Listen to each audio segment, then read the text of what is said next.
Estamos en el torneo Comunidad de Madrid, al que muchos ponen como ejemplo de cómo convertir al ajedrez en un gran espectáculo. Quizá ustedes se pregunten cómo es posible convertir en un gran espectáculo a una actividad prácticamente estática, en la que dos personas pasan horas casi inmóviles, por ejemplo en esta postura, y sin hablarse y apenas moviendo una pieza muy de vez en cuando. Es posible convertir eso en un espectáculo gracias a la tecnología moderna, porque, por ejemplo, los espectadores que se sientan aquí en la sala de butacas pueden seguir las partidas instantáneamente, incluso en esos apuros de tiempo tan terribles cuando un jugador tiene que hacer varias jugadas en cuestión de segundos. Las partidas se siguen instantáneamente, se pueden analizar las variantes de esa forma porque además hay a través de auriculares comentarios de grandes maestros, es decir, los espectadores están viendo la partida y además están escuchando comentarios a través de los auriculares. Pero si se cansan de estar en la sala de butacas, entonces pueden salir al pasillo y pueden discutir amigablemente o a veces no tan amigablemente o acercarse a los puestos donde se venden libros de ajedrez u otra clase de material.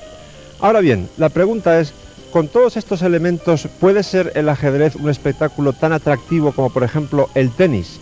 Eso es lo que hemos preguntado a bastantes grandes maestros y vamos a oír sus respuestas. Está demostrado. La gente que haya asistido a una buena partida de ajedrez, aunque no supiera mucho acerca del juego, se divierte muchísimo. El ajedrez en la televisión siempre fue un éxito. El problema es que nunca hemos tenido la oportunidad de disponer del tiempo suficiente en este medio para vencer la resistencia del gran público que está convencido que el ajedrez no es un deporte atractivo. Toda mi experiencia con personas que he traído hacia el ajedrez, me demuestra que el ajedrez puede ser extremadamente atractivo. Y si utilizamos las modernas tecnologías para explicarlo mejor, para poner de manifiesto el potencial oculto, las oportunidades ocultas que tiene el ajedrez, podría resultar un excelente deporte para los espectadores. También ahora cuando hemos jugado en Francia, jugamos el campeonato rápido, semirápidas, en Kaptach el año pasado. Entonces era mucha gente, siempre la sala estaba llena de 300, 400 espectadores y eran normalmente 8 o 4 o 2 jugadores que jugaban y tenía una pantalla grande con el tiempo, con la partida y comentaristas. Yo no entiendo francés, pero la gente que estaba ahí estaba riéndose sobre los comentarios que hacían y era fantástico. Y se puede hacer tanto con ajedrez. Por eso tiene muchas ventajas, pero hay que empezar a hacerlo, ¿no? Se pretende popularizar el ajedrez de ajedrez rápido, ¿no? En la modalidad de rápido de media hora o 25 minutos, lo cual le da más espectacularidad al juego.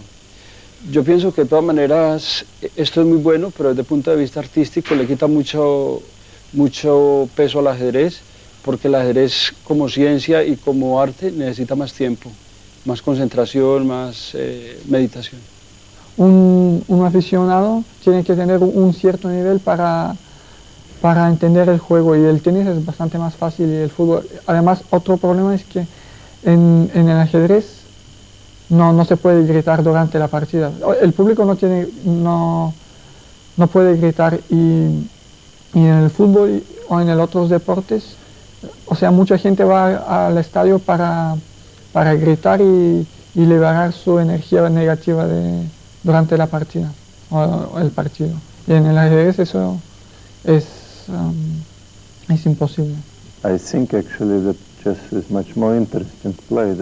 Creo que el ajedrez es un juego mucho más interesante que el tenis. Tal vez más que ser un espectáculo, lo que necesitemos sean más espectadores. Yo disfruto mucho viendo partidas de ajedrez.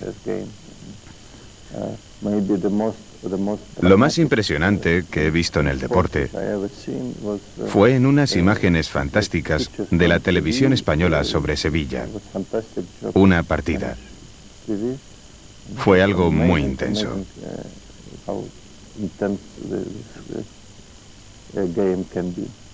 Sí que hay unos medios técnicos para poder hacer del ajedrez un espectáculo, quizás no el fútbol, pero no como el fútbol, pero sí a un nivel, bueno, a un nivel aceptable, porque hay una serie de elementos de emoción y de tensión y de, bueno, incluso los gestos de los jugadores, en fin, hay una atmósfera de deporte, de competición que sí está, ¿no? Y esa es la que hay que transmitir, y creo que desde ese punto de vista, si se consigue hacer, que seguramente es cuestión de ponerse y de pensar formas de hacer las tomas, en fin, no soy un experto en el tema tecnológico, pero seguramente, seguro, hay formas de conseguir que eso sea un verdadero espectáculo, ¿no? Con la tecnología actual y como han ido avanzando las comunicaciones y todos los deportes en general han ido agilizándose cada vez más, probablemente el ajedrez se llega a eso, a que el campeonato del mundo finalmente se termine jugando partidas de media hora. Y claro, va a ser un show, pero no va a tener la característica de ciencia y que tiene hasta hace poco, que sigue teniendo hoy. Porque el ajedrez bien jugado a nivel mundial es algo espectacular, pero claro, eso lo entendemos poco, lamentablemente. Y en cambio el ajedrez rápido, una persona no tiene por qué ser experto para ver a un jugador que no se le ven las manos haciendo 30 jugadas en un minuto. Entonces, yo creo que lo mejor es equilibrar las dos cosas. Creo que en un futuro próximo será más popular, como el tenis, el fútbol, el rugby. A la gente le gusta el ajedrez. Creo que es un buen espectáculo para la gente. Por eso organizo campeonatos. Porque el ajedrez debería ser más atractivo para todo el mundo. Incluso favoreciendo el ajedrez rápido frente al tradicional.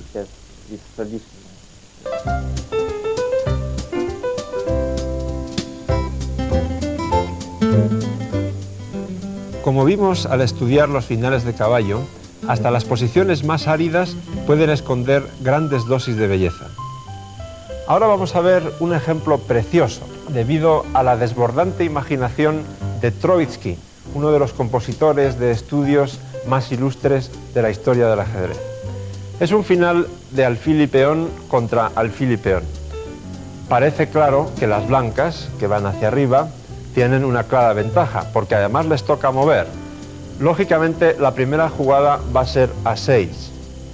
Y entonces, lo primero que vemos es que la siguiente casilla de color blanco por la que tiene que pasar este peón es precisamente la casilla de coronación, que está perfectamente cubierta por aquel alfil ubicado en la gran diagonal. Es decir, las negras tienen que basar su único contrajuego en el avance de este otro peón. Solo pueden contraatacar por esa vía. Así pues, seguirían con C4, A7 y C3. Sin embargo, las negras tienen esperanzas, porque cuando el alfil blanco se mueva, por ejemplo, a B7, las negras podrían mover el suyo ganando un tiempo esencial, alfil G6 jaque, o bien alfil A4 jaque, seguido de C2, y los dos peones coronarían al mismo tiempo, y la partida sería tablas. Sin embargo, en esta posición, en lugar de alfil B7, las blancas dan un golpe de tremendo impacto, una jugada extrañísima. Alfil H1. ¿Dónde está el intríngulis de este movimiento tan raro? Pues en que si las negras juegan alfil G6 jaque, después de rey E7, C2, las blancas coronan, las negras no tienen otra posible réplica razonable que coronar también, y entonces las blancas dan mate en G2. Es francamente bonito, ¿verdad? Pero el estudio no ha hecho más que empezar. Lo más bonito viene después, porque en la posición en la que estábamos diciendo que las negras cuentan con dos jaques, hemos visto solamente uno de ellos. Esa posición era concretamente esta, y hemos visto que las negras podían dar jaque en G6 o en A4, y hemos analizado el jaque en G6. Ahora vamos a examinar qué pasa si las negras juegan alfil A4 jaque. Ahora las blancas solo tienen una buena respuesta. No me pregunten todavía por qué, lo entenderán después. Esa única respuesta correcta es rey F7. Y entonces las negras sacan de la manga otro as fantástico. La jugada es alfil C6. como están controlando la casilla A8, no hay más remedio que tomar ese alfil con el blanco. Y entonces C2, las blancas coronan, las negras coronan, y aquí está muy clara la diferencia. Las blancas ya no disponen del jaque mate en la casilla G2. En principio, este tipo de posiciones son de tablas, porque dama y alfil contra dama es un material insuficiente para ganar, por lo general. Pero en esta posición en concreto, debido a la concreta ubicación de este rey y esta dama, las blancas ganan por el siguiente procedimiento. Dama A2 jaque, el rey no puede venir a la primera fila por dama G2 mate, por lo tanto rey G3. Dama G2, ahora hay dos variantes, pero para no complicar más las cosas solamente voy a mostrar rey F4. Rey H4 también pierde tras una serie de jaques que ustedes pueden encontrar por sí mismos. Después de rey F4, la jugada es dama F3 jaque. Ahora no se puede jugar rey E5 por dama F6 mate, por lo tanto rey G5. Dama G3, hay que hacer rey F5, y ahora comprendemos por qué el rey ha ido a F7, para poder apoyar este jaque decisivo en G6 que gana inmediatamente. Como hemos visto antes, si el rey va a E5, dama F6 es mate, solamente nos queda por ver rey F4, pero entonces dama H6 jaque, el rey mueve, las blancas capturan la dama negra y también ganan la partida. A este tipo de composiciones o de finales artísticos se les denomina la poesía del ajedrez. Realmente son pequeñas obras de arte. De las alturas de belleza sublime creada por grandes compositores, vamos a bajar para poner los pies en la tierra y ver una posición que se les puede presentar a cualquiera de ustedes cualquier día de estos durante una partida. Normalmente, las posiciones de un alfil y dos peones contra un alfil y un peón se ganan sin grandes dificultades, pero esta es muy especial y las negras consiguen hacer tablas gracias a un recurso excepcional. Las negras mueven. Primero se lo voy a mostrar y luego se lo explico, porque lo que hacen es nada menos que sacrificar el alfil. Alfil por G4. Hay que capturarlo, evidentemente, F por G4, y a continuación entregan también lo último que les queda, el peón, H5. Ahora no hay más remedio que capturarlo también, porque si G5 seguiría rey G6 y no hay forma de defender este peón, la partida sería tablas. Por lo tanto, después de H5, la única respuesta buena es G por H5. Pero entonces hemos llegado a un tipo de posición que se denomina tablas teóricas. Es decir, un alfil y un peón que corone en una casilla de color distinto al del alfil nunca pueden ganar a un rey que controle esa casilla de coronación, como es el caso. Lo mejor que podrían conseguir las blancas sería un tipo de posición como esta. Y aquí hay dos posibilidades. Si les toca jugar a las negras, el rey está ahogado. No puede ir a esta casilla porque está controlada por el alfil y estas dos están fiscalizadas por el rey y por el peón. Si les toca jugar a las blancas, lo único que pueden hacer es habilitar esta casilla para el rey, por ejemplo, con alfil A4. Pero entonces el rey negro se limita simplemente a jugar rey G8 y después rey H8 y vuelta a G8, etcétera, controlando siempre la casilla de coronación, y la partida es tablas por mucho que se empeñen las blancas. Este es uno de los muchos trucos que ustedes no deben olvidar.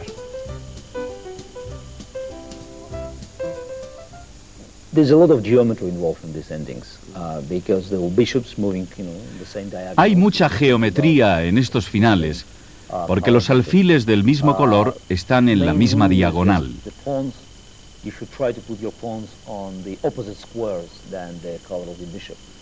La regla principal es que debemos intentar colocar los peones en las casillas contrarias al color de nuestro alfil. Esto funciona en la mayoría de los casos, a no ser que haya posiciones raras donde los dos reyes se apresuren hacia el flanco del oponente y entonces los peones están realmente débiles y es preferible que el alfil proteja. Pero son jugadas de finales muy agudas y tácticas.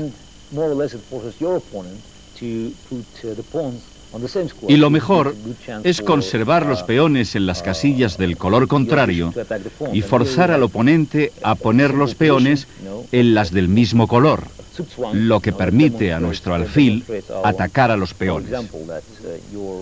Aquí tenemos una posición simple que demuestra nuestro ejemplo, que tu alfil blanco puede al mío negro, ya que el alfil negro está muy pasivo.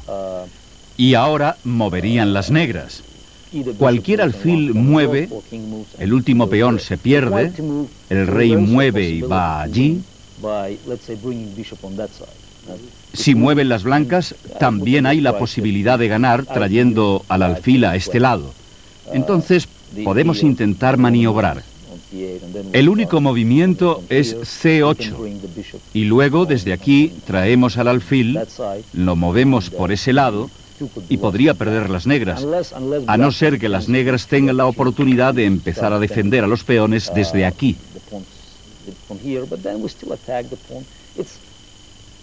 Pero se puede atacar.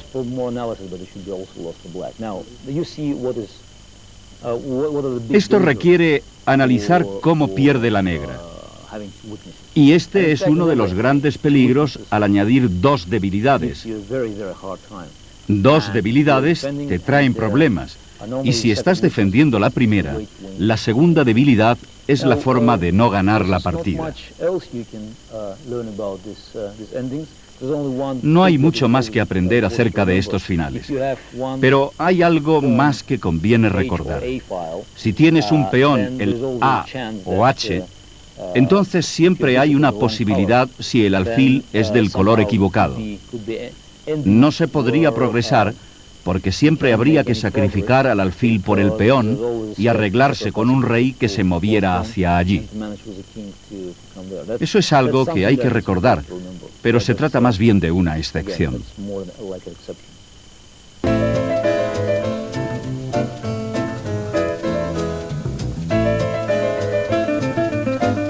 Enrocarse cuanto antes es una de las leyes fundamentales del ajedrez. Si no lo hacen, lo pueden pagar muy caro, sobre todo cuando hablamos de posiciones abiertas. Ahora bien, ¿cómo se debe castigar la situación de un rey expuesto en el centro del tablero sin enrocarse? El consejo más importante es hacerlo con rapidez, con suma energía, como hizo Lasker contra Pirc en el torneo de Moscú de 1935, cuya partida vemos reflejada en el tablero. En principio, las negras no están mal, porque tienen una pareja de alfiles que puede ser muy peligrosa cuando se desarrollen en una posición abierta como esta, y también estos dos peones colgantes en el centro del tablero que están protegiendo varias casillas muy importantes. Por ese lado, todo bien. Ahora bien, por el otro, hay cosas que están mal. Por ejemplo, como hemos dicho, el rey está en el centro del tablero y además fijémonos en el desarrollo. Aparte de la dama, la única pieza desarrollada de las negras es este caballo. Todas las demás están en casa. Por el contrario, la situación de las blancas es mucho más armónica. La jugada natural entonces, la que se va de la mano en este caso, sería por ejemplo alfil G5 para eliminar la única pieza menor desarrollada por las negras. Pero eso no conduciría a ninguna parte, porque después de alfil E7, si tomamos el caballo, alfil por alfil, seguido de enroque, y entonces las negras tienen todo bajo control, no hay problema. Por lo tanto, hay que buscar algo más enérgico. Ahí está la clave, energía, rapidez. Por lo tanto, si estamos diciendo que la única pieza menor desarrollada es el caballo de F6, pues eliminemos el caballo de F6 a costa de sacrificar la calidad, es decir, la diferencia de valor entre una torre y una pieza menor, en este caso el caballo. Después de G por F6 seguiría, lógicamente, dama H5, jaque, y ya les hemos privado a las negras del derecho a enrocar, con lo cual ya hemos ganado alguna compensación. Las negras tienen ahora tres posibles casillas para huir del jaque: D8, D7 y E7, pero la natural, la lógica, es sin duda D8, porque en las otras dos el rey estaría entorpeciendo el desarrollo de sus propios alfiles. A título de ejemplo, para que vean lo que le podría pasar al negro si juega, por ejemplo, rey E7, vamos a ver caballo F5 jaque. aprovecho esta ocasión para darles otro consejo más. En posiciones de este tipo no tengan miedo de sacrificar piezas, porque si el objetivo es dar jaque mate al rey o tener un ataque tremendo que dé grandes ganancias, entonces el sacrificio de piezas siempre es rentable. En este caso, por ejemplo, después de E por F5, caballo D5 jaque, habría que jugar seguramente rey D8, alfil B6 jaque, en fin. Esto es un auténtico infierno, ustedes pueden comprobarlo en su tablero, el rey negro realmente tiene poca vida en este momento.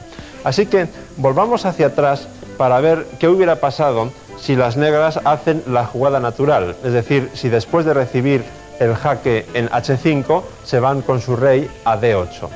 Entonces, la siguiente jugada blanca en la partida fue dama F7. Con un doble objetivo. Por una parte se ataca este peón y no de cualquier forma, porque la amenaza es dama por F6 jaque seguido de dama por H8 ganando esa torre, y además un importante detalle, este peón está clavado, es decir, la dama está indefensa, lo cual habilita esta casilla para el caballo blanco. Eso se nota muy bien, por ejemplo, si las negras juegan alfil E7, que es la jugada natural para defender F6. Entonces seguiría caballo F5, como hemos dicho, el caballo es incomestible, hay que defender ese alfil con la torre, y entonces vendría alfil B6 jaque nuevamente, rey D7, seguido de torre D1. Se amenaza nada menos que torre por D6 mate, aprovechando que este alfil está clavado por la dama en F7. Yo no veo, y creo que ustedes tampoco, ninguna defensa aceptable para las negras en esta posición.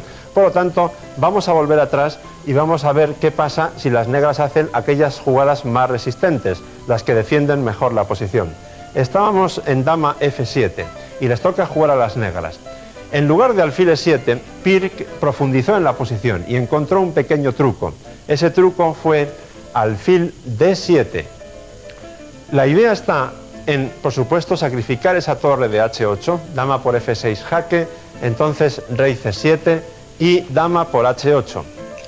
Y la clave está aquí, en alfil H6, que por una parte amenaza a la dama con la torre de A8 y además también se propone jugar alfil por E3 jaque. Es un buen recurso, porque después de dama por A8, alfil por E3 jaque, rey H1, alfil por D4, las negras estarían amenazando, entre otras cosas, encerrar la dama en aquel rincón con alfil C8 y también tomar el caballo y luego el peón, es decir, por ahí habría bastante contrajuego por parte de las negras. Sin embargo, Lasker vio más lejos que Pirc, había llegado a ver esta posición mucho antes y se había dado cuenta de que aquí también disponía de un truco salvador. En lugar de jugar dama por A8, lo que hace es caballo por E6, con lo cual se consiguen varios objetivos. Por una parte, no se puede tomar con el alfil, porque entonces dama por H7 sería jaque, seguido por dama por H6, y las blancas tendrían una ventaja totalmente decisiva. Por otro lado, al tomar con la dama, que es lo que pasó en la partida, se han conseguido dos cosas. Por una parte, alejar la dama del ataque, y por otra, debilitar esta casilla, que va a ser fundamental ahora mismo, como ustedes van a ver. Una vez hecho eso, Lasker capturó la torre de A8. Y después de alfil por E3 jaque, jugó sencillamente rey H1. Ahora la diferencia está muy clara. Las negras no pueden intentar encerrar a la dama con alfil C8 porque seguiría caballo D5 jaque. Esa es la diferencia con la variante anterior, seguido de caballo por E3. Por lo tanto, las negras tienen que cubrir esa casilla con alfil C6. Y entonces seguiría, la dama vuelve a H8, sale del encierro. Y si las negras pretenden ganar un poco más de material como compensación al que han perdido, caballo por E4, dama por E4 y esta jugada ya es letal de necesidad. Torre E1 clava el alfil y la amenaza dama C3, tanto si es jaque como si no, es ya definitiva porque las blancas ganarían también este alfil de E3. Así que ya lo saben, si no quieren sufrir una tremenda tormenta de jaques, pongan su rey a salvo lo antes posible.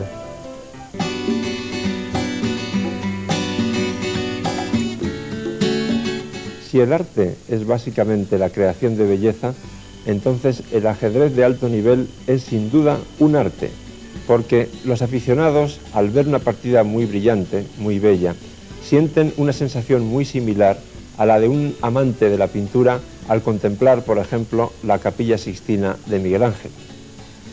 Dos de los grandes maestros más distinguidos por su enorme capacidad artística son el danés Bent Larsen y el francés, nacido en Rusia, Boris Spassky. Curiosamente, ambos tienen un factor común en su biografía. Su palmarés, su carrera ajedrecística, fue muy brillante hasta que se vio severamente truncada por la derrota ante el legendario estadounidense Bobby Fischer. Larsen fue vapuleado por Fischer por 6-0 en las semifinales del torneo de candidatos. Poco después, Spassky perdió aquel histórico duelo de Reykjavik en 1972 ante Bobby Fischer por el título mundial en plena Guerra Fría entre Estados Unidos y la Unión Soviética. Mientras Spassky era recibido como un traidor en la Unión Soviética porque supuestamente había perdido el honor de la URSS ante un mozalbete norteamericano, Bobby Fischer era aclamado como un héroe en Estados Unidos. Sin embargo, Spassky había tenido ya mucho tiempo para dejarnos varias obras de arte. Por ejemplo, la que vamos a analizar ahora. Corresponde al torneo de Belgrado de 1970. Su rival es Bent Larsen, que lleva las piezas blancas. Larsen era un gran defensor de lo que llamamos teoría hipermoderna del ajedrez, que ahora vamos a ver en qué consiste y sobre todo lo vamos a ver desde la primera jugada, que es B3. Pero es que la teoría principal de la escuela hipermoderna consiste en lugar de ocupar el centro con los peones, presionarlo desde los flancos, esperar a ver qué hace el adversario y entonces decidir la estructura de los peones centrales propios. Spassky contestó E5, alfil B2 atacando el peón, caballo C6 defendiéndolo, C4 para ganar un poco de espacio en el flanco de dama, caballo F6. Y ahora otro de los factores que resaltan en la teoría hipermoderna, que consiste en provocar el avance de los peones enemigos para debilitarlos. Larsen juega caballo F3, provoca E4, que Spassky realiza, caballo D4, Spassky presiona más a ese caballo con alfil C5, el danés debe tomar una decisión y opta por cambiar en C6. El francés de origen ruso, que entonces era soviético, toma con el peón D, y así el centro ha quedado bastante abierto. Las blancas deben neutralizar cuanto antes la capacidad enorme de ese alfil en C5 sobre el punto F2, y por tanto juegan E3. Las negras sobredefienden el peón de E4 para evitar sustos. Larsen juega dama C2, Spassky prepara el enroque largo colocando su dama en E7, las blancas contestan con alfil E2 y las negras se enrocan en largo. Es importante resaltar la diferencia de desarrollo de los dos bandos. Mientras las blancas de alguna forma están jugando desde el fondo de la pista, usando un símil tenístico, las negras juegan mucho más al ataque, más abiertas, más decididas. Ahora Larsen hace una jugada cuya idea es buena, pero muy poco oportuna. La jugada es F4. Parece buena porque controla la casilla E5, que puede ser muy importante en un futuro, y además se aprovecha de que las negras no pueden tomar al paso, no pueden jugar E por F3 al paso, porque el alfil está indefenso, seguiría dama por F5 jaque. La jugada no es oportuna porque las blancas, al estar poco desarrolladas, aún no están preparadas para tomarse esas alegrías de debilitar todavía más el flanco de rey, estando todavía el rey N1. Spassky contesta con caballo G4. Es una manera de lanzar un mensaje a Larsen diciéndole: si te atreves a enrocar, allá voy al ataque. Efectivamente, si ahora las blancas se enrocan, seguiría dama H4, y si entonces H3, las negras no moverían el caballo, sino que jugarían H5 con la idea de sacrificar esa pieza y abrir la columna H sobre el enroque blanco. Por lo tanto, Larsen opta por G3 para evitar que la dama vaya a H4.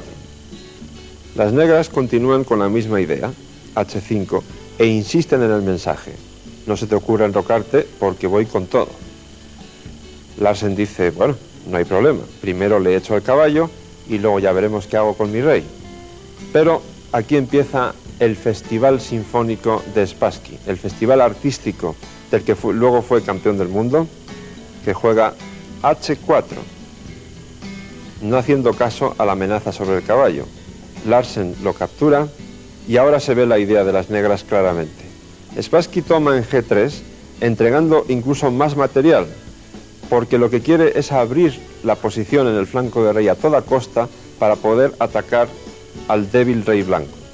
Si ahora las blancas jugasen torre por H8, después de torre por H8 de las negras, el rey blanco estaría absolutamente a la intemperie y sería pasto de ese tremendo ataque que preparan las negras.